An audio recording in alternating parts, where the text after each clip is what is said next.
Come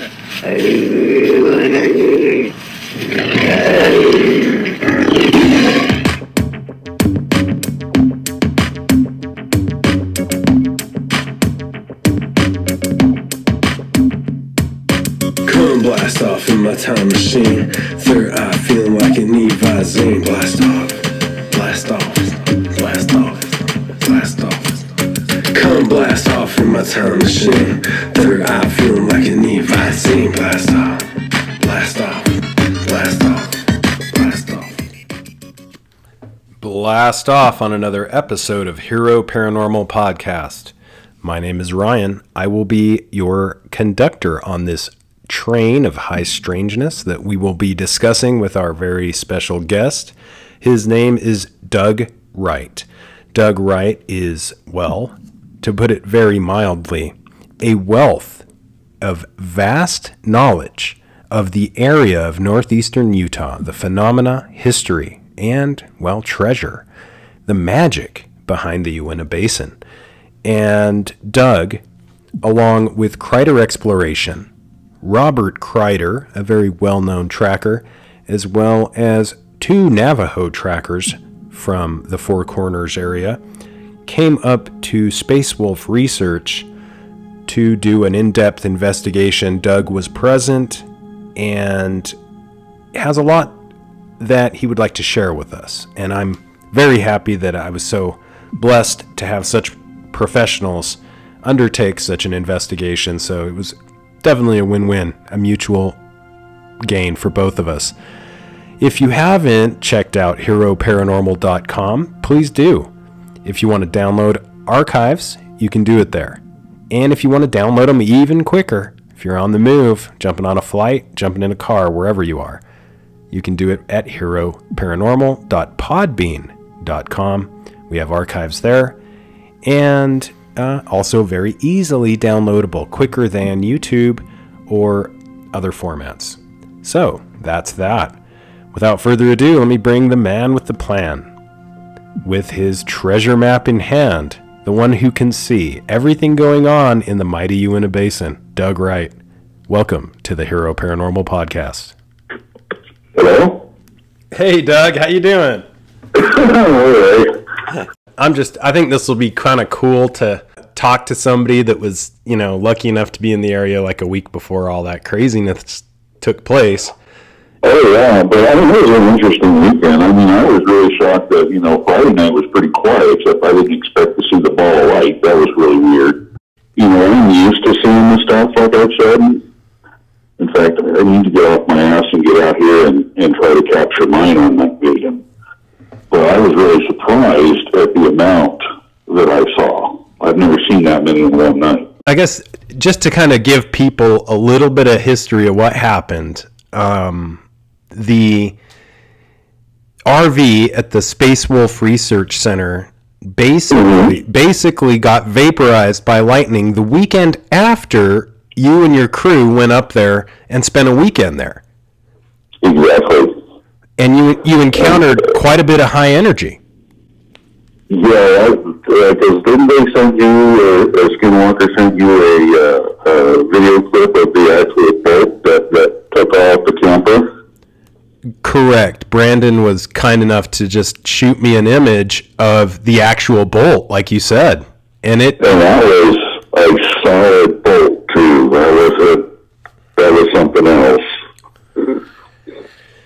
It looked pretty big. But it was a big fatty, too. It wasn't like a small one. And, what are the odds with everything else out there, too? All the other houses and fence posts and everything else. And that is the weirdest thing, is the mathematical odds of something taking place. Now, the high energy part, there's been a lot of high energy in the area recently where people are seeing, things like ball lightning. And did you witness anything of that nature? I didn't see anything like that. All I got to see was that orb, which was a shocker. What color was it? How close? All those things. I'm sure our listeners would just be, you got a pretty good look at it.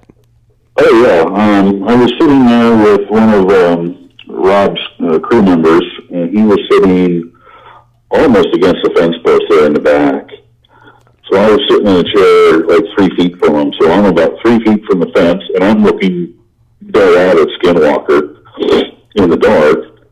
And I don't even know what we were talking about, but out of nowhere, an orb the size of, I'm going to say, a basketball, at least that big.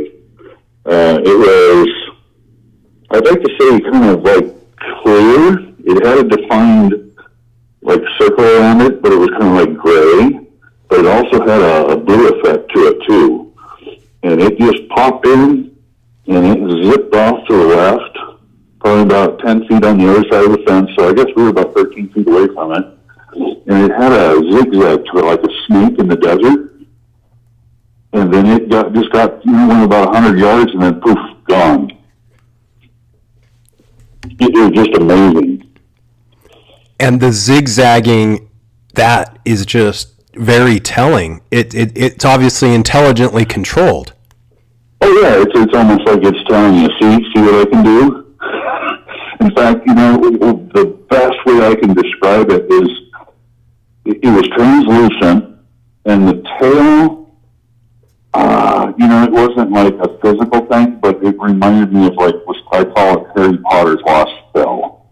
Because, when they cast a spell with their wand, the spell goes zipping off, and it's got like a trail and a tail behind it.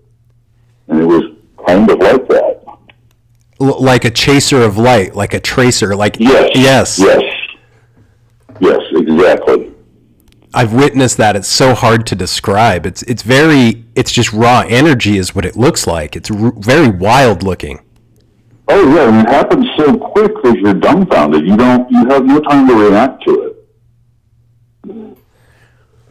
Wow. Now, the energy in the area, apparently from reports, is still really high. I know there's some people investigating stuff right now. And there's been, like you said, lights, odd sounds, things of that nature. You guys were very lucky enough, I guess it's not really luck, very prepared. And to go into that a little bit, the group that Doug went out with, the Robert we are talking about is Robert Kreider, and that's Kreider Exploration. And this crew is very professional. They have policies and procedures. They are always armed for the most part, not to necessarily use it. They are mostly, I believe, all veterans, and yeah, there were trackers on board. Can you go a little bit into the crew, just so, this was not just a bunch of yahoos type of a scenario? Robert's been into this for many years, and we met probably about 20 years ago because we're both avid treasure hunters, where we follow, I don't know, some of them are Spanish trail markers, some of them might be Mayan or Aztec that they use to kind of like a modern road sign along the highway to get themselves from point A to point B across the Southwest. And, we're always looking for treasure, so that's how we met.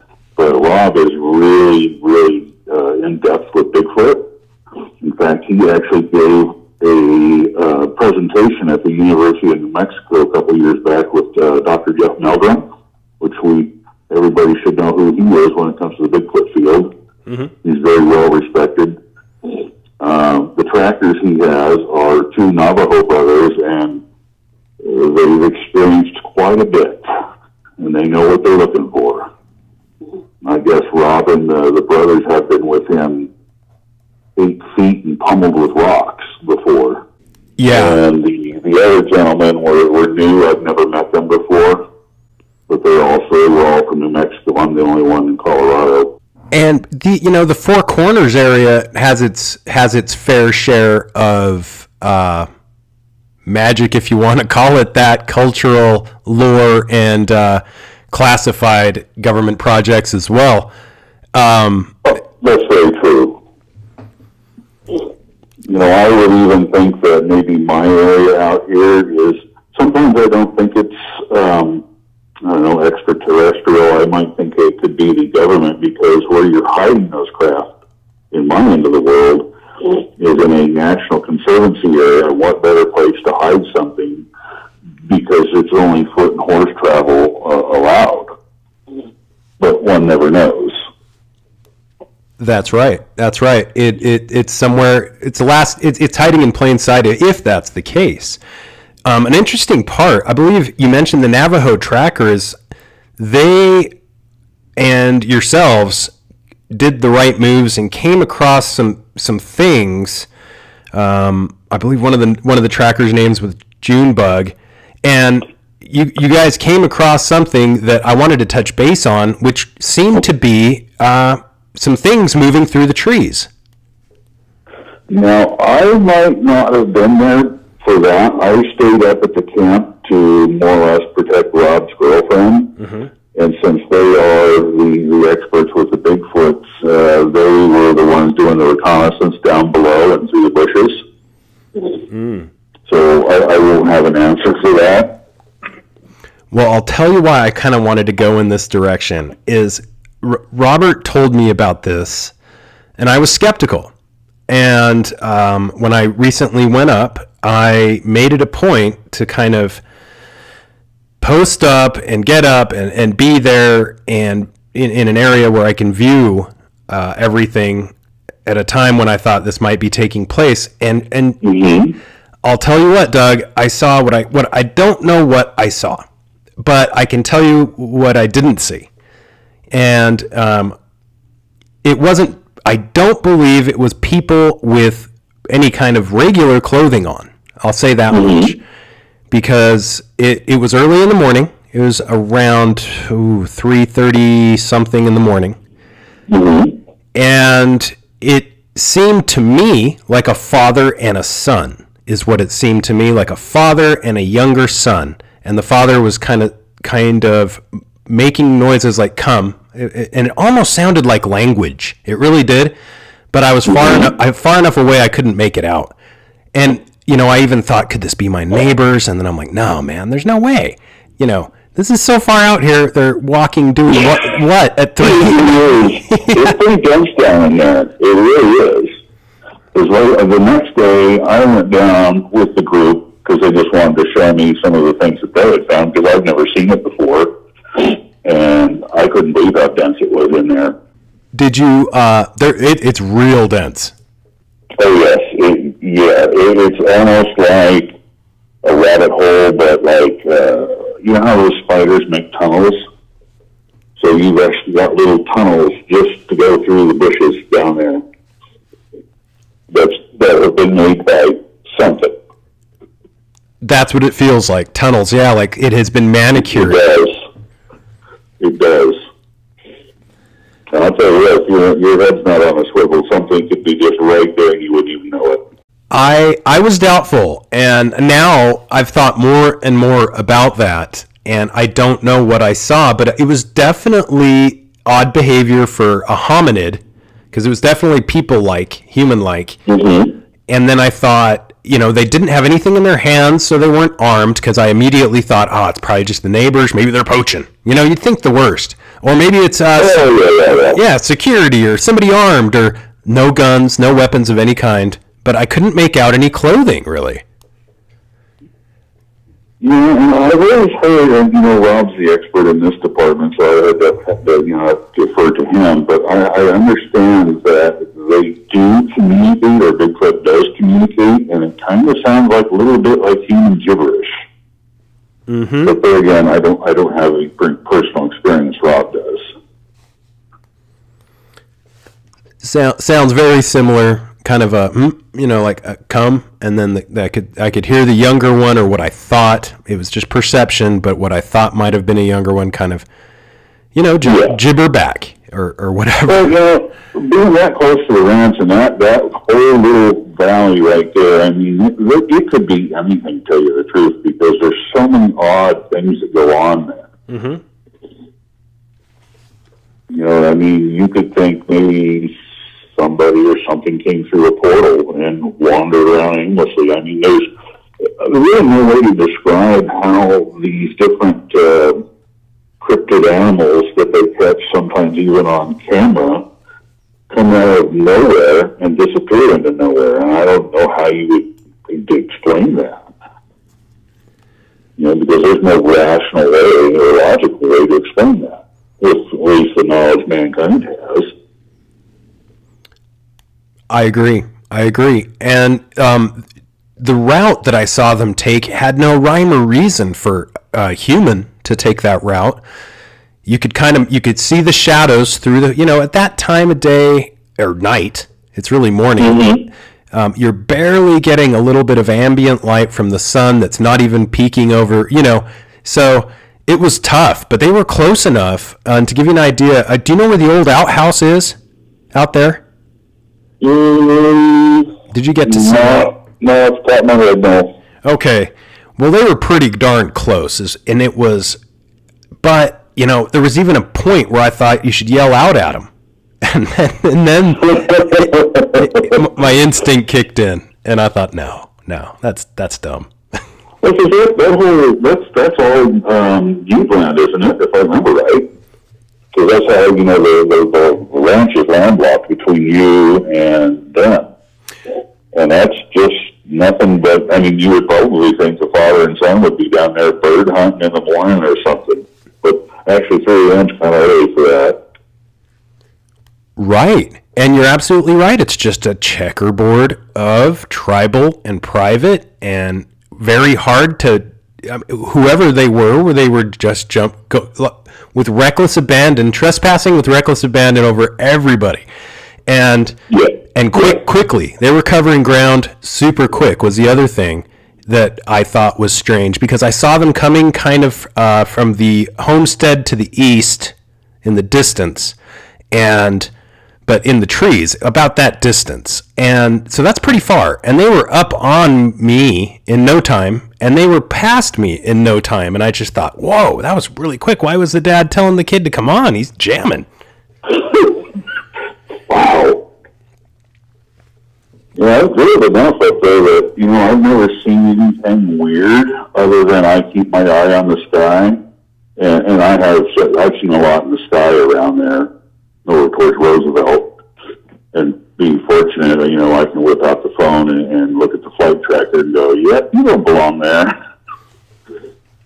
Oh, that's a good way to do it. I like that you have the flight tracker. That's a genius way to go about it there, Doug. Well, it's the best way to try to eliminate, and that's not always the best way, because the military can tell the people that own the app, okay, you're not going to track us. And private entities can request that their tail number not show up as well. So you can't, rely on that 100%, but it gives you a good enough idea.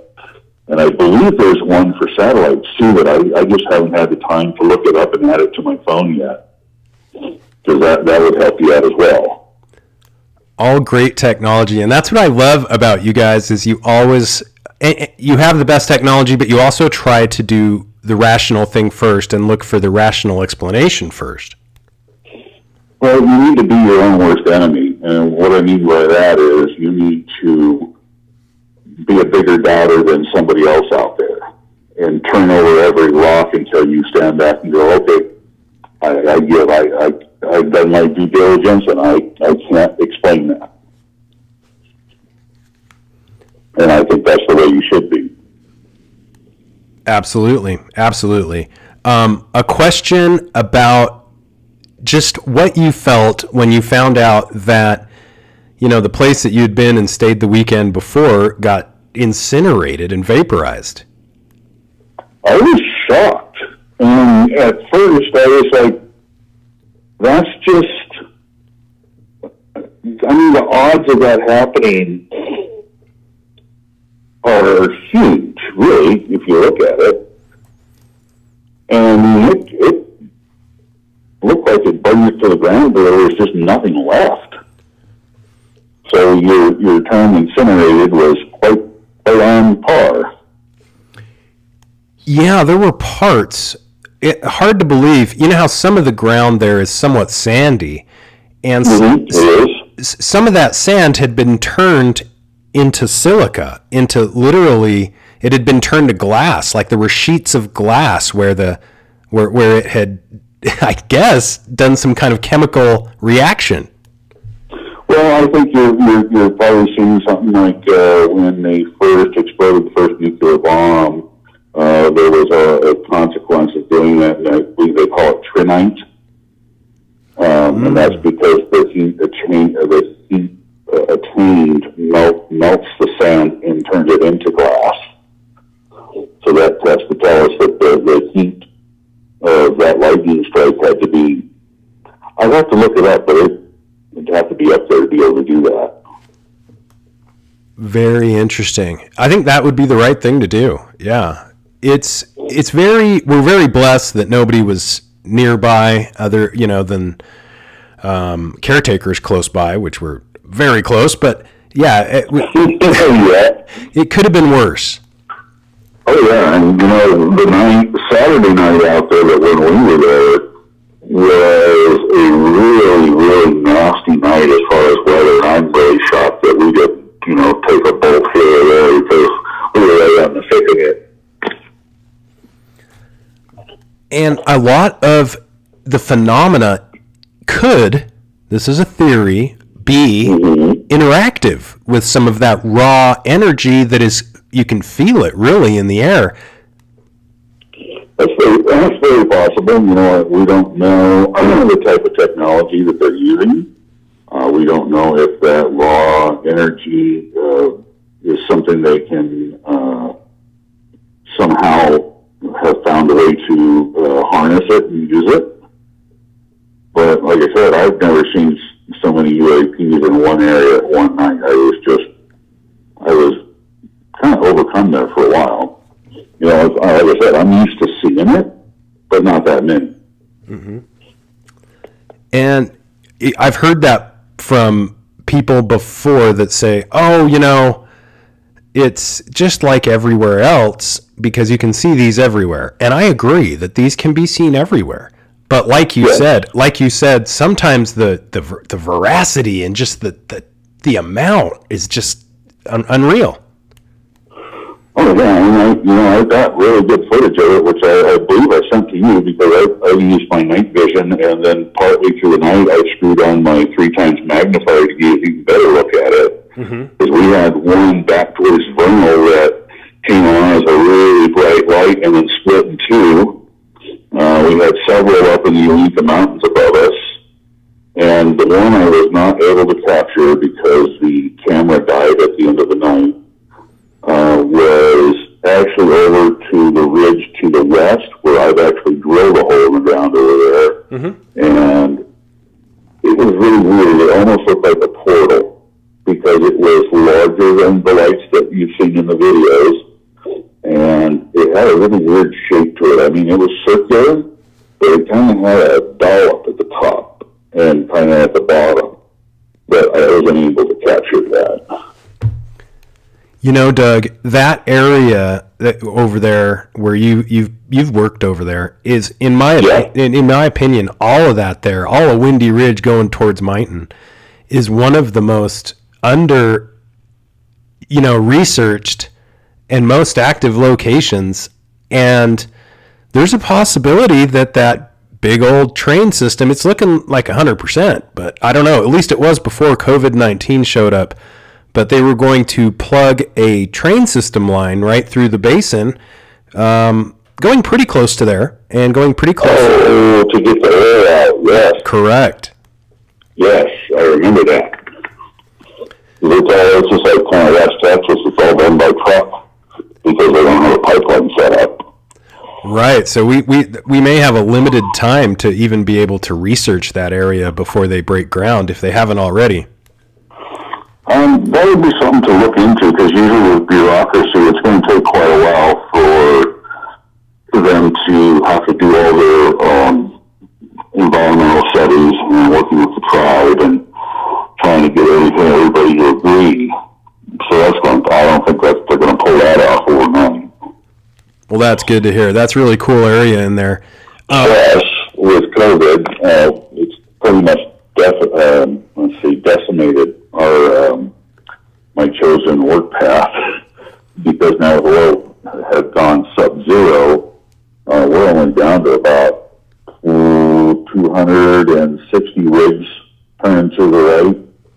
here in the United States, whereas last year we probably had 750 going. So you've also got even some of the big players like Chesapeake Energy filing for bankruptcy. So projects like that might really be put on hold. Those are really big projects. We're talking about lots and just so many jobs. It's unfathomable. When I heard that the railroad was going through, my initial reaction was like, what about all the truckers? Because, I mean, most of the people I know are truckers in the area. And if they don't work in the field, they're in the trucks. That's right, because they haul water into us most of the time when we're drilling, because we use water to mix the mud that we're using to drill down with. And then there's two water tables in the valley. One's at about 200 feet, and the next one we hit's about 800 feet, and it's under pressure, which is really weird. So sometimes it's hard to keep up with. So we have trucks come in to haul off water because the well is actually, before it's even a well, is putting out water, and it's hard to keep up with. It's fascinating, the area there. It is, and it's big. That Windy Ridge and all of that to the south between Mighton and the area we're discussing is really big.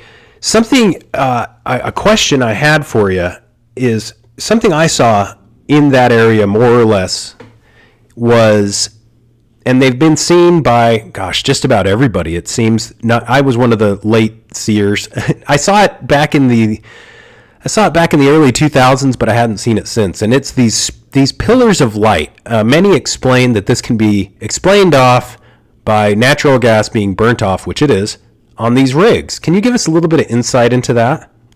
That would be called a flare line. And as the well is producing, or sometimes even while we're drilling, the pressure in the well gets so big or bad that we have to flare off some of the gas so that we can continue drilling, because the way you keep the well from overrunning is the mud that's used to drill with is made up of various chemicals. Mostly it's all inert, natural stuff that when you mix with water will coagulate, and that will pack off the side walls of the hole you're drilling and stabilize the hole. It kind of keeps the integrity of the hole. And then you wait up, and that's when you're seeing wet waters around 8 pounds a gallon. So the mud gets up to, in some circumstances, which I've been around in Parachute, Colorado, in the basin there, and we're running 11 and 12 pound mud. Wow. Because trying to keep that gas down. But now in the wintertime, say if I'm driving to North Dakota, there's a lot of wells that are flaring there because they don't have the infrastructure to get the gas out. So they just flare it off. But when it's really cold, it does make that effect of getting a pillar of light. And the reason I bring that up is it has been suggested that many people who claim to see this are misidentifying this with the flares and the burn-off. But I wanted to clarify that there's actually two things going on. There really are these burn-offs, these flares, and then there's something different as well that is a whole other thing that has been caught on some footage. Almost looks more like a, I don't want to say maser or laser or beam of some sort. Yeah, I think Dave is the one that's captured that a couple times. Correct. You're an excellent one to talk to that about, because he's captured that out of Area 51, I believe, several times. Or 52, excuse me. Right. Yeah, Dave Rosenfeld has captured it a couple times, and he's gotten really crisp and clear. So there are different things taking place. Another question I wanted to ask you, and you're not, the nice thing, Doug, is having you out there checking stuff out is you obviously won't misidentify something like that because you're so familiar with it. So it's really kind of nice to have somebody that knows their stuff and not get confused with, seeing something and thinking it's something else. Well, I guess in some ways unfortunate because, in 2008, that was kind of a life-changing experience. and then I did not expect for that experience to be a lifetime thing. You know, usually when you see something, you're like, wow, that was cool. I don't know what to do about that. But for it to continue on for all these years is, I really something pretty rare.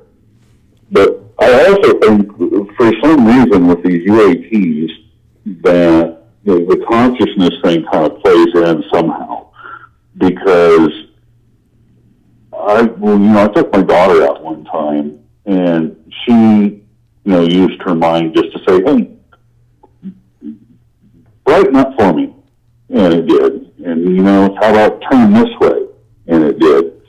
And I think that once you have a close-up sighting like that, and I'm not talking 500 yards away, I'm like within a mile or so, but you're almost like on a list, and they check up on you. Mm-hmm. I know it seems odd, but after that happened to me in 2008, I went to Arizona and lived there for a while due to the oil field crash in there in 2009.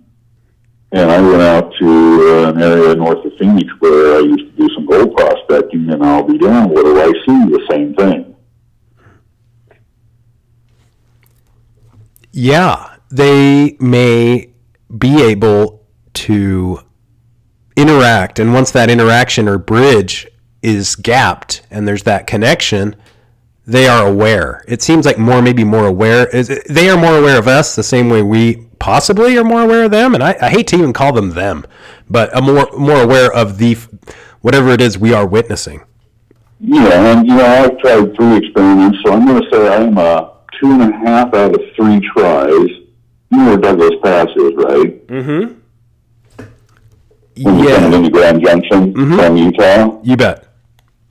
Okay, because, back and forth doing jobs out there in Utah, I will stop there at night and get out of the truck and just use my mind there again just to say, hey, I haven't seen you guys in a while. It'd be nice if you'd, shine a couple bright lights just to say hi. And 2.5 times out of 3, I have gotten a yes. The half time was because the light came from a different area I was unexpecting, and it was much smaller. So I go with a half, because I'm not sure. But the other 2 times were loud and clear. And that is where the science is headed, that there is, in fact, these bridges that are made, these tethers.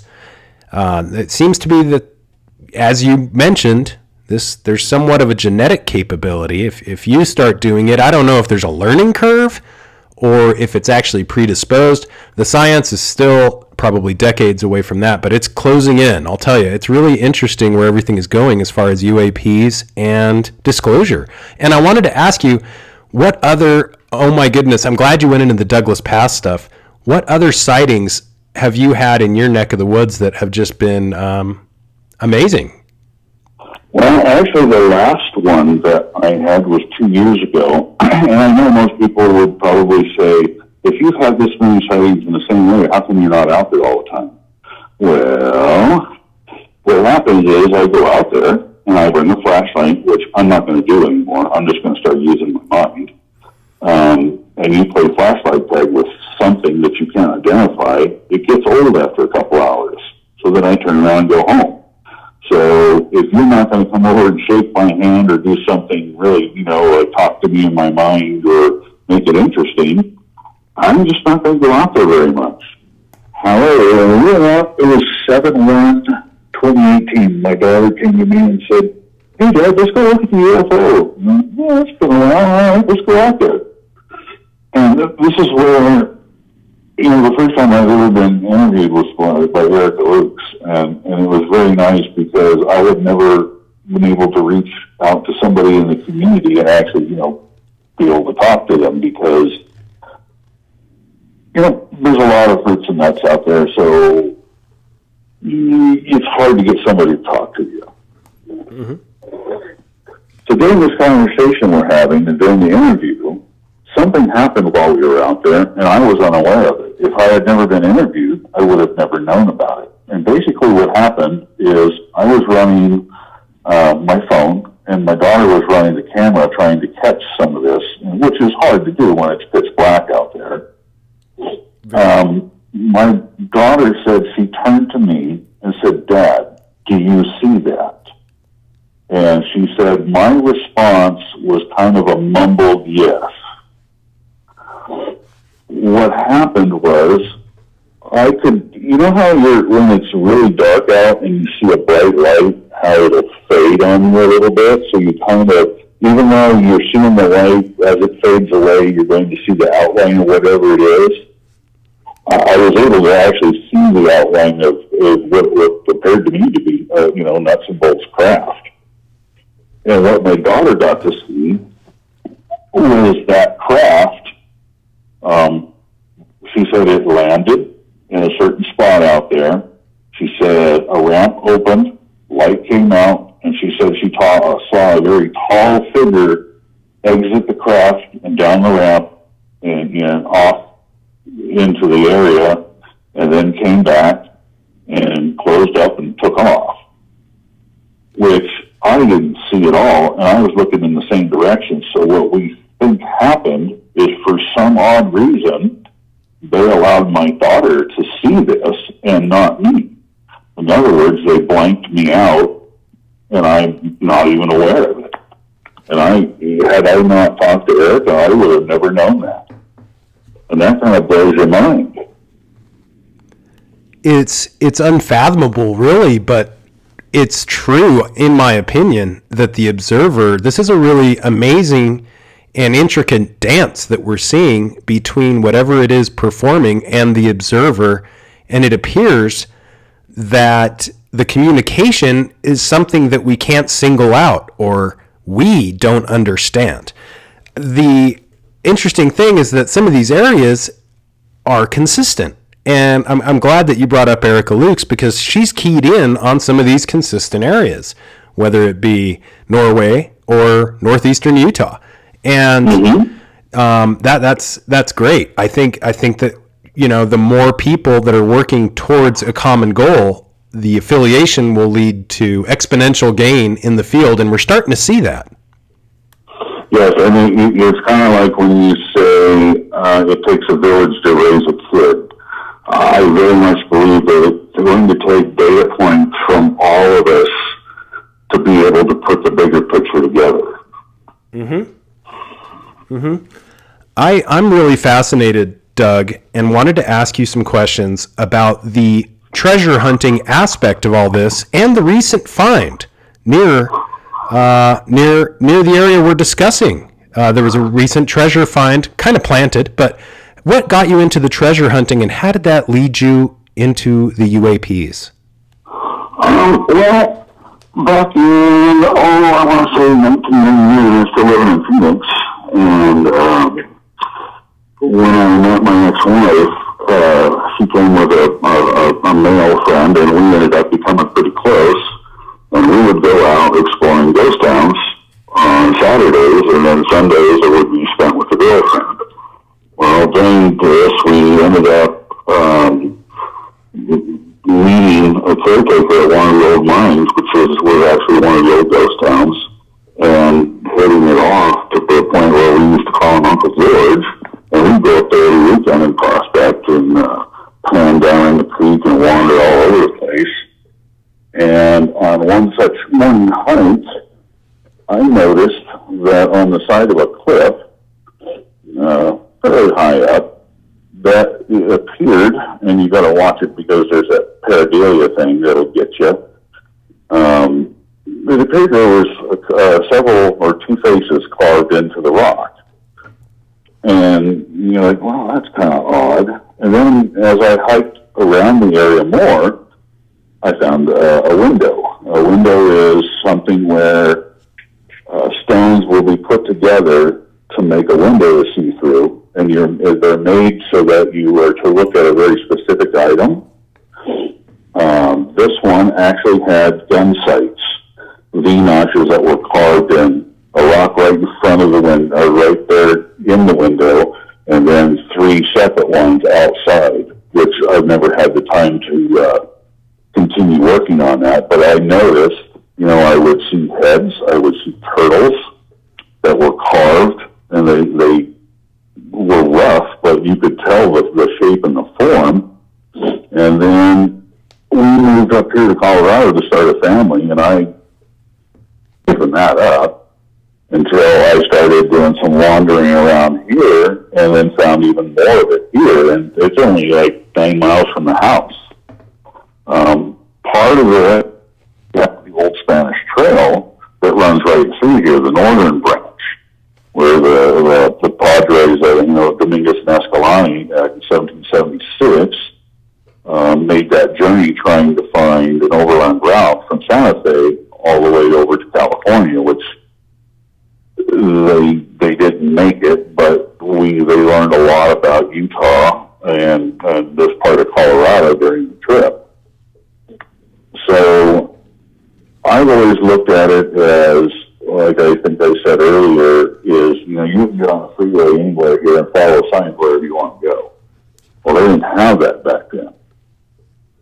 One, you had to follow the water because water was life. Not only was water life, it was life for the game that you would need to eat along the way because there was no Circle K or a market to stop off and get what you need. So they started, making, like the pioneers did on the Oregon Trail, they would make rock cairns that were on top of a hill so they knew they were on the pathway they needed to be on. Now, some of the stuff I've been finding is a little bit more complex. I don't know why. I think some of it's symbolic, depending on, say, how the turtle was set. I found a lot of these, you can verify that they are actually not paraphernalia. They are actually constructed by man because you can put a compass on them, and 80% of the time they're going to be on cardinal points, and that doesn't happen by accident. And then the other ones, which I think are off the beaten path to like somebody that might have died on the trail and is buried there, those coordinates, when you put on your compass, are going to be a multiple of 30. And then you can take in the 9 to 10 degrees of magnetic declination, and you're spot on. So there's obviously some design behind it. And then when you see the same shapes used through different states, then you kind of know you're onto something. So I've been working that area for a while, and I find the different ones, and then I put them on a map, and I'm starting to get an overhead look because I want to see if there's kind of some mathematical equation that was used when they were laid out. And then, who knows, I might find something. Because what's odd is, thanks to the modern world and Instagram, I have found somewhat of a match for this. In BC times, in ancient Persia, which is Iran now, they used some of these symbols. If I showed you a picture of this rock in Iran versus Colorado, and I didn't tell you where they were, you wouldn't know the difference. Now, I'm not saying that the ancient Persians made it to Colorado, but somebody is using the same style of laying something out to be found, is what I think. And it does seem that way, like it is a treasure map, really.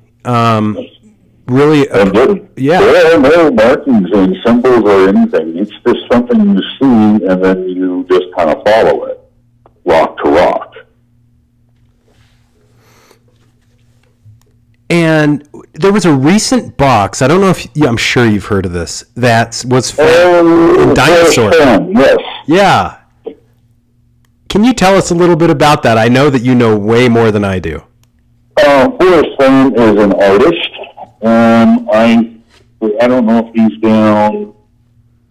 I think he's down in Southern Colorado. I don't quite remember, but he's an artist, a very well accomplished artist, and he was diagnosed with cancer.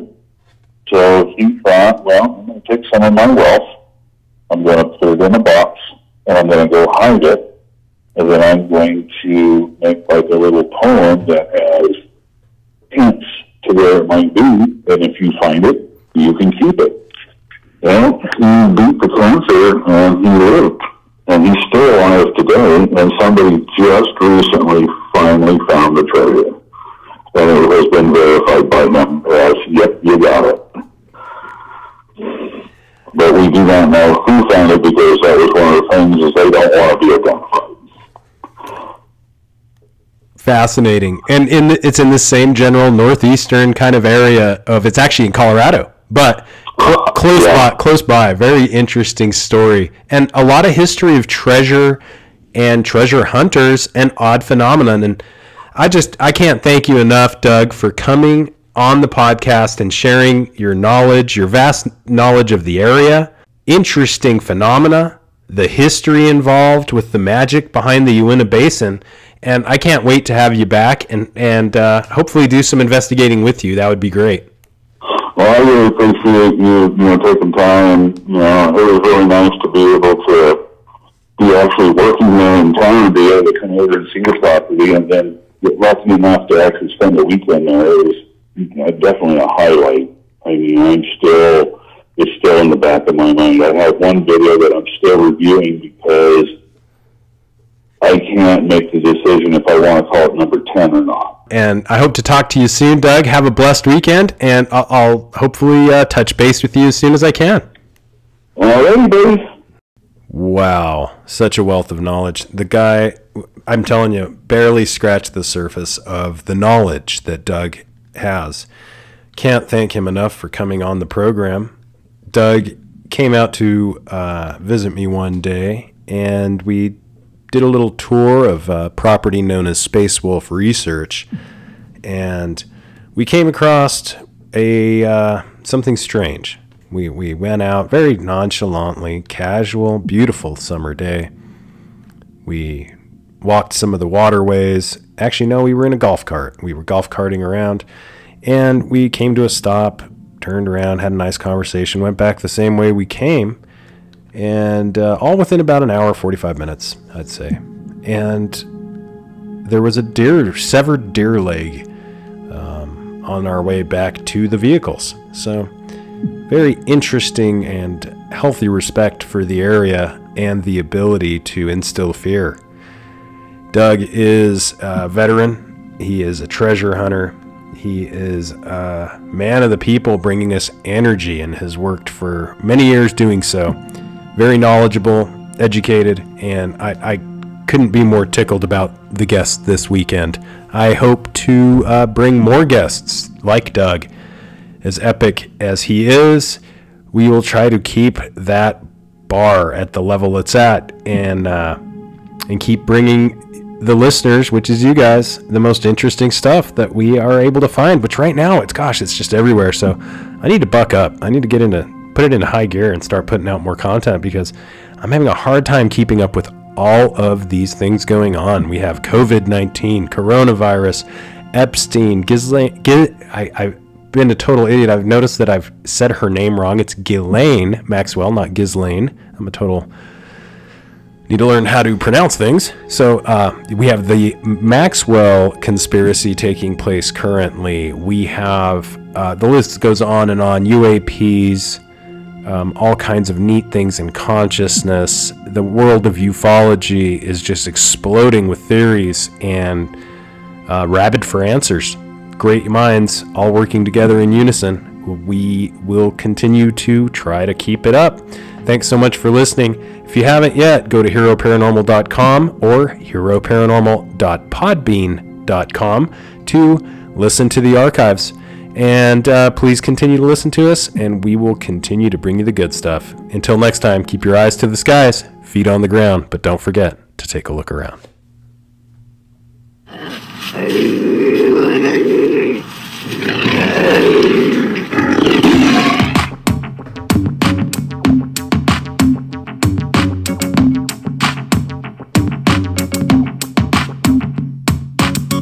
Blast off in my time machine.